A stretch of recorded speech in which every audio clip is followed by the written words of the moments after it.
Chairman Klein, and thank you for giving H.R. 511 some time today. Before I explain the technical changes, including in the substitute amendment, I'd like to take a minute to discuss the importance of the broader legislation, and in doing so, would consider it obviating, if not alleviating, a lot of Mr. Hinojosa's concerns.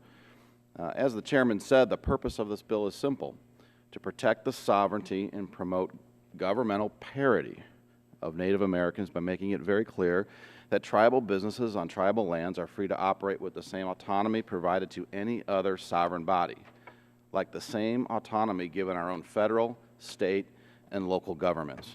Now, since the early 1830s, this hasn't been an issue, since our courts have held that, quote, tribes possess a nationhood status and retain inherent powers of self-government, unquote.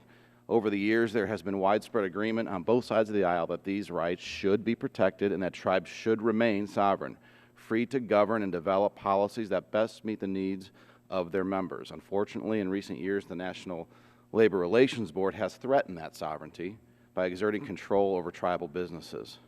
Now, this indeed is a change in policy by the NLRB. For nearly 70 years, the NLRB respected Native American sovereignty, holding that tribes should be free from outside intervention. But in 2004, the Board reversed course and overturned longstanding precedent with its San Manuel Bingo and Casino decision. Now, since then, the Board has used a subjective sort of test to determine when and where it wants to exert its jurisdiction over Native American tribes. Now, there shouldn't be a test period, as said at the hearing a few weeks ago on H.R. 11. And not surprisingly, the Native American community strongly opposed the Board's move, and today we continue to hear strong concerns with what many consider an attack on tribal sovereignty. Unfortunately, these concerns seem to have fallen on deaf ears at the NLRB as the Board continues to exert its authority over Native American tribes. Unfortunately, the problem is only getting worse, not better, and it's creating uncertainty for tribal governments and tribally owned businesses, often in regions that can least afford it, regions I've visited myself. Now, at the subcommittee hearing just last month, tribal leaders said they've seen, quote, an increasingly aggressive approach to enforcement by the Board, which creates unacceptable risks and uncertainties for all tribal nation rights under federal law and to their dignity as sovereigns, unquote. If enacted, this act will put an end to the Board's overreach and give authority over labor relations back to the tribal governments where it belongs, if in fact we believe that tribes are sovereign. As Dr. Rowe said at the subcommittee hearing, quote, we should never stand idly by while the sovereignty of Native Americans is threatened, unquote, and that's why we're here today. The legislation we're considering will prevent the NLRB from asserting its jurisdiction over businesses owned by Native Americans on tribal lands. It is bipartisan.